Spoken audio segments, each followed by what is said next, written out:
welcome to Almanac North. I'm Maria Hewitt. And I'm Brett Scott. Thank you for joining us tonight. We are hearing from the Duluth chapter of the NAACP to discuss their current plans and recent successes. Plus, we're baking it up north with Duluth's best bread and getting a behind-the-scenes look at their process. That's all coming up, but first we begin this evening. St. Louis County will host two special events on Tuesday, February the 25th to celebrate the Government Service Center in Virginia. The day will begin at 1:30 p.m. with a news conference followed by the opening of a century-old time capsule found in the former Northland office building. The public then can attend an open house and guided tours of the building from 2 to 4 p.m. The GSC, which opened in 2019, is a modern, energy-efficient facility that houses multiple county services and features local art and materials. The Minnesota Department of Natural Resources is proposing changes to fishing regulations, including clarifying hook definitions, allowing larger baits with longer hook configurations, and permitting spring-loaded ice fishing gear that sets the hook automatically. Public comments are invited until 4:30 p.m. on March 20th. For more details or to comment, visit the DNR's rulemaking webpage at mndnr.gov. The Chippewa Falls Planning Commission has approved a conditional use permit for Aspirus Health to build a new hospital, marking a major step in addressing local healthcare needs. This facility will provide essential emergency, inpatient, and primary care services to Chippewa Falls and surrounding areas. Aspirus aims to have the hospital operational within 18 months, pending final approvals. Next step includes finalizing land purchases and securing City Council approval. Well, in this week's Making Up North, we visited Duluth's Best Bread to see what goes into making their delicious doughs and bread. Take a look. My brother came up with the great idea of that it's Duluth's Best Bread, so why don't we just call it that? The first time I saw it printed out and at the Whole Foods Co-op on the shelf in front of our product, I laughed because I thought, this looks like an award. It's just, you're looking at that shelf and you're thinking, well, why not pick the one that's obviously an award? So I got a good laugh about it.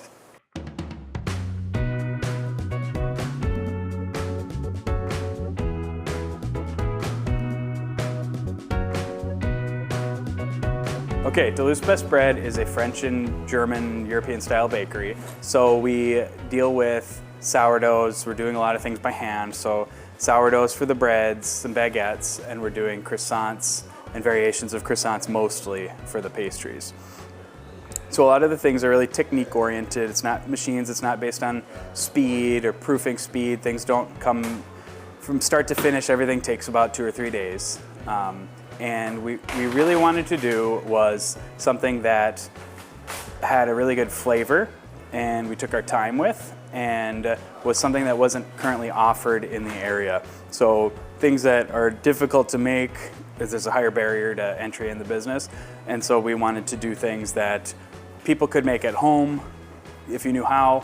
You can make it at home, and they taste good, and homemade things are good. So we wanted to make those versus like a speed, like a grocery store type offerings. We wanted to do things that nobody had access to here. It started out as something that I got my feet wet with when I was in college and in grad school. And I really grew to like what you could do with technique and very few ingredients. I found it very interesting, and so I started selling at farmers markets, and then that was fulfilling. So we decided to make it a full-time business with my brother. I am taking dough out of the bowl so that I can shape it. This is the cranberry wild rice bread. So the dough is very wet and viscous, and so if you don't manipulate it, you can't grab it.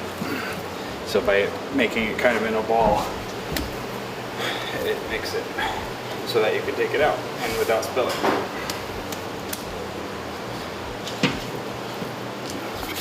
This is a pre-shape, so I'm portioning the dough so that I have the right amount for tomorrow of smalls and larges, and I'm weighing them so they're all the same size. And then I am doing a pre-shape, which gives you a feel for the dough, and it starts to build tension to give it a final shape, because as you can tell, the dough is very liquidy, amorphous. So the pre-shape you do a pre-shape and then it rests for a little bit and then you do a final shape. And with the two shapings, it helps it maintain its structure better.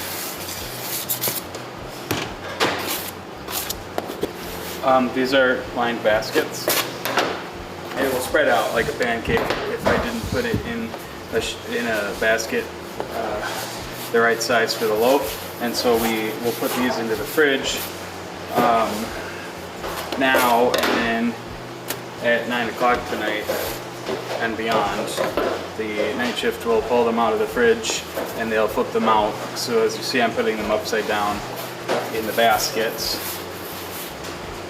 So this is the top, and this is the bottom now. So they're upside down, and they turn them out and load them into the oven. Yes, so in general, you have to have a culture, a starter culture, which is going to be of flour and water, and then it has to be inoculated with a yeast and bacteria. So the same type of bacteria that's in yogurt. There's more than one strain in a culture, more than one strain of yeast and more than one strain of bacteria. They're symbiotic, which means that they kind of come in pairs. They help each other out. So you have a starter that is consistently will create gases so you can see it rise and get bubbly. So you'll mix a starter, and then at its most basic, you use flour, water, salt, and your starter, which is microorganisms plus flour and water. So essentially it is 3 ingredients: flour, water, and salt. You mix those together. You wait about 4 hours if it's warm enough, and then you will divide your dough. You'll pre-shape it, then you final shape it, and then you proof it. Now our sourdough we proof in the fridge, so it goes in the fridge. So we start mixing dough around 10 at night, and then that dough gets shaped around anytime from 2 in the morning to 8 in the morning or so. We could use the fridge to slow down that process as well. And then it gets baked the following night at around 9 or 10. So it's about 24 hours from start to finish, or maybe a little longer. That allows it to develop some flavor. The sheen and the texture and the appearance, all of that goes into the time and the temperature that goes into it. So yeah, about 1 day, maybe a little more. At its shortest, it can be about 16 hours. That can be shortened.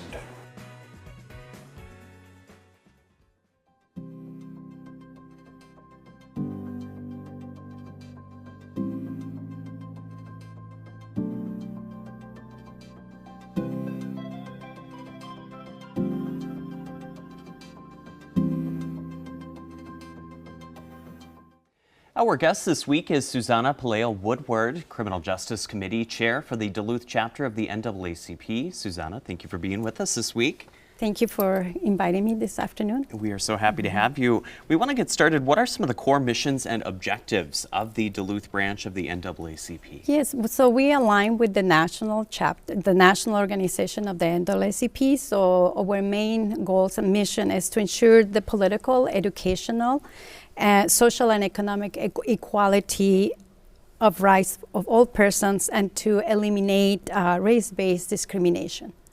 And how did you become a part of the NAACP? Yes, so I have been living in Duluth for many years, and so I've been a member for for more than 20 years.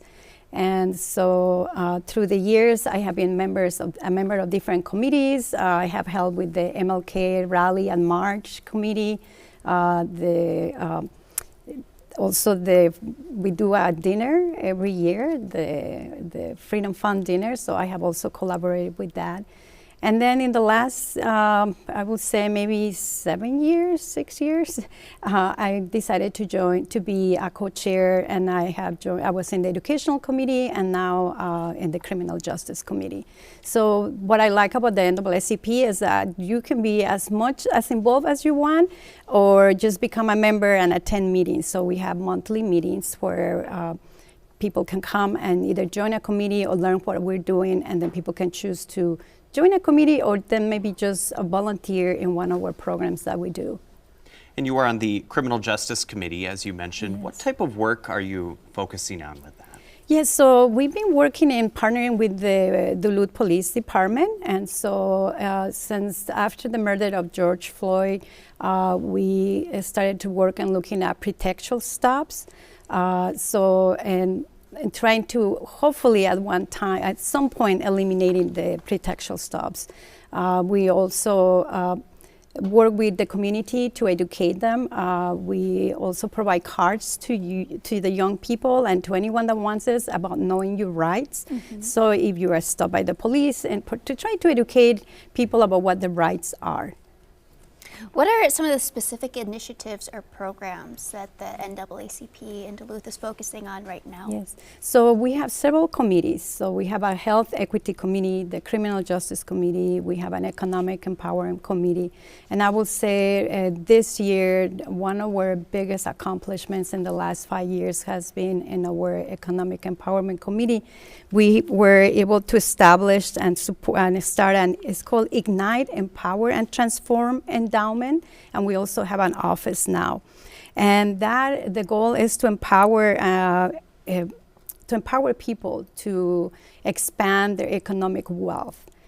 So that's one of our biggest accomplishments, as well as our health equity committee. They have built partnerships and create partnerships with the local Essentials and Looks to create some more health equity in our community. The other committee that is very active is our educational committee. So the education committee has worked in collaboration with the Duluth district, specifically looking at the way educational achievements and making sure that we close the equity gap. Definitely. What are some of the most pressing issues right now facing the Black community right here in the Twin Ports region? Yes, I would say that right now it aligns with many of the committees that we have right now. Health, access to employment, educational equity and inclusivity, there are so many businesses in the community, and when we go and try to partner with some of the local businesses, many times they say, we are trying to diversify our workforce. So there's one of our goals is how do we partner with them and being able to provide and educate them about the large number of people that are living in our community and that are looking for employment. So you mentioned the Duluth Police Department, the Duluth Public Schools. You obviously collaborate with a lot of organizations in the community. So what does that look like, and how do you collaborate? So when we do the MLK Day and rally, we actually collaborate with many of the local churches in town, with the local colleges.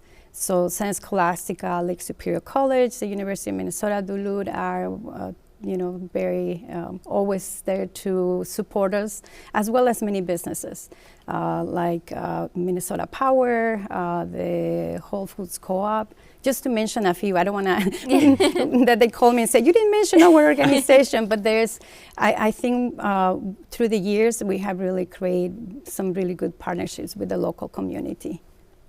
What are some of the biggest challenges that your organization faces in Duluth? Yes. Well, some of the challenges, I feel that there's a lack of education sometimes from people. After the murder of George Floyd, I feel that as a society and here in Duluth, people were calling us and wanted to really what can we do? How can we create educational programs in our organizations? There was a lot of people really wanted to get involved. And I just feel that in the last couple of years, I feel like people are forgetting that racism still exists, that inequalities in our community continue to exist, and that it's not something that just, we were able to put a box and say, okay, let's move forward because we already did this workshop of this training. I think it takes time to change the culture in our society. How do you involve kids in what NAACP does, and how do you involve them in the organization? Yes, so that's one of we have a young adults committee, and actually this is I have to be honest, we have a hard time engaging young people to be involved with the NAACP. So they attend our events, they participate, and what we are hoping is to be more involved in the community to make sure that young people feel like there's a place for them in the NAACP. You mentioned that you've been a part of the NAACP for many, many years. Are you Yes. seeing growth, and are you seeing membership, and what are you seeing? So we saw a lot of growth, as I mentioned, after after 2019, 2018, and I think our membership has just been stable. It hasn't continued to grow as we saw that big grow in the last, after the 2018, 2019. Okay. So how does someone become a member? Who can become a member, and what does that look like? Yes, anyone can be a member, and it's very easy. You just need to visit our website, and there's a membership fee, which is around $30. And we do have a scholarship, so if someone would like to become a member and they don't have the means to pay, we do have some scholarships for people. They can apply online. We also have some cards. Whenever we table, we bring some of the cards in case people don't feel comfortable registering online. And then once you become a member, you get invited to our monthly meetings. And so we have monthly meetings, and people can come to the general meetings. And then, like I said, then they have an opportunity to join a committee. And if you join a committee, then we have separate meetings for the work that those committees are doing. What are some of your personal hopes for the Duluth NAACP moving forward? Yeah, moving forward, I would love for more people to get involved. I think we have a lot of work to do, and creating those partnerships. I know one organization cannot do it alone. We can only rely on other organizations here in Duluth that would like to continue to transform and improve our community. In the 20 years that you've been a part of the Duluth chapter here, what kind of change have you seen? What has been the evolution? Yeah, increasing our endowment. I think that has been a big accomplishment. We also restarting the annual fundraiser, the Freedom Fund Dinner, has been another way for us to increase our funding and being able to put some money in being able to start some of our campaigns and work that we want to do. That has been something that I feel that has allowed us to continue to grow. And that Freedom Fund Dinner is coming up next week. Yes, right? I would like to invite everyone. It's going to take place on Saturday, February 22nd at the deck, and you can just visit our website and you can still purchase tickets. If you're not able to go, we are also looking for people that are willing to buy tickets to sponsor other young people, especially young people that are not able to purchase a ticket. So there's an opportunity for people to buy a ticket for themselves and then maybe buy a few tickets for other people that cannot afford to pay for their own tickets. So. Wonderful. February 22nd. Yes, Thank you for joining us. Thank you. Thank you. Thank you. Well, now we're sending you to Adventure North, where we learned about the wonderful happenings at the Family Freedom Center. Hello, my name is Jacob Bell. I'm the Executive Director of Family Freedom Center in Duluth, Minnesota. The Family Freedom Center, it started with a dream with the elders in our community that came together back in around 2014. They started having conversations about the lack of ownership in the Black community. And they wanted to develop pathways to ownership and pathways to increasing wealth within Black families in the Duluth and the Twin Forks area abroad. That conversation really started a much larger conversation of like, well, why aren't we here yet? There's been Black people in Duluth for hundreds of years. Like, why don't we own a lot of things? Why don't we have, a solid stake in this community? Those conversations started to happen more frequently. I think the biggest couple of words in our name is family. I think that's the biggest portion of really what Family Freedom Center is about. That's why it's the first word of our name. Wealth and empowerment and ownership and knowledge, all these things come from the family. People talk about generational wealth. What does generational wealth look like? It doesn't just mean, having all the money in the world. It means that the family itself is safe and secure and stable. And from generation to generation, as families progress, there is a solid path upwards in terms of what those families are able to accomplish. And so what Family Freedom Center is a space for families to come together our programs serve each generation of the family, but then also the family as a whole. So we have a lot of multi-generational programming that we do that brings every generation from the babies to the elders and everybody in between together. But then we also have some very specific generational programs like entrepreneurial development programs, both for adults and for youth, as well as parenting programs called like a program we have called the BIPOC Parents Association as a space for parents of Black and brown youth in Duluth to support and empower each other. So we have very specific programs aimed at each generation of the family, but then also those all-inclusive programs that bring the family together. So one of our other key programs is called START. And START stands for Skilled Trades, Arts, Robotics, and Technology. And START is an experimentative workshop that introduces youth and young adults to technology and art-driven career pathways. So START covers everything from apparel to hair and makeup and nails, but also the crafts of carpentry, light welding. We don't have a welding station yet, but we're working on it. As well as music and film and photography. And the overall goal of START is to introduce our kids to the many, many careers that are out there.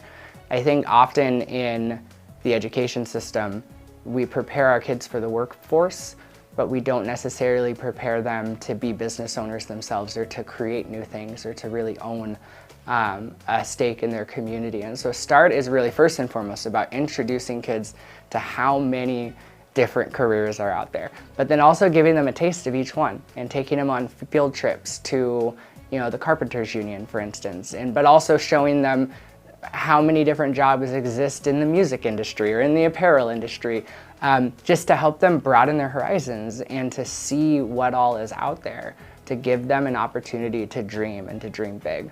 But then once they show an interest in something, START is all about pushing them to the next stage. Like, okay, let's get you into some classes of how to do hair. Let's get you into, barber school, or let's get you into music workshops. Let's get you into apparel design, and really helping kids from a very young age learn how to, first and foremost, how to work for themselves, how to create something with their hands, but also how to own a piece of their own lives. And oftentimes the best way to own something is to create something, and then to package it and brand it and sell it. And so we focus very much on youth entrepreneurial development and START as well. So as my father used to say, if you're not at the table, you're probably on the menu, which is often the case for the Black community in the Duluth area. There's a lot of conversations that are happening about us, but without us. And we decided from the foundation of our organization that we were going to go a different route. And so we bring the entire family to the table. And it's not always easy, mind you. But we bring each generation to the table and ask the hard questions. And even the hard questions about us as an organization. This is what we're doing. Does it work? How are things going on at home? Do you need any more support? And is there anything we could be doing on our end to be more successful as an organization, but also in strengthening and empowering the family? And our community is not shy. So if things don't work, we'll find out. If things aren't going the right way, we know. But it gives us an opportunity to adjust and to be adaptable to our community. And I think that's something that I pride our organization on, is making sure that our families always have a seat at the table. And we welcome members of the community to come to some of these community discussions that we have, because we don't just want our perspective. I think in the Duluth area, people get in their groups and they don't really listen a lot to what's going on around them. And Family Freedom Center was built to be the opposite of that, to be an inclusive space for real discussions to take place and real efforts to take place. So we welcome people to those discussions. And before we go this evening, let's take a look at what you might be up to this weekend. Starting out in Ashland, the 2025 Book Across the Bay Winter Carnival starts at 10 a.m. and runs all day. Located near the Ashland Marina and Craher Park, the event includes live music, food trucks, a selection of children's activities, the Chequamegon Bay Kite Festival, the Book Across the Bay Race, and much more. The festival is open to anyone and costs $5 to attend. More information can be found online. Saturday in Cloquet from 8:30 a.m. to 3 p.m., anyone can attend the annual Bee Symposium for a $30 registration fee. Vendors, information tables, guest speakers, and bee experts will be sharing everything from beginning beekeeping to the role bees play in human health. The event will be held at Fond du Lac Tribal and Community College. More information and registration can be found online. You know what goes well with honey? Fresh honey, fresh bread. Oh, yes. Thinking about the Duluth yes, Best Bread. Duluth Best Bread. I recently started making sourdough. That's my loaf. I'm very impressed. That looks professional. How do you put the lines, or is that natural? You score it. Oh, okay. Little razor. Yeah. It was tricky. And how did it taste? Really good. That was your first loaf. That was my first loaf. I got a starter from a friend, kept feeding it, and then there we go. We got a loaf. Impressive. I'm Yes. hoping for some fresh bread next week. I'll bring you some. Okay, thanks. Yeah, we'll have fresh honey with it too. Right there. That's it for this week's show. Go out and enjoy your weekend. I'm Brett Scott. And I'm Mari Hewitt. Thank you for joining us. Good night.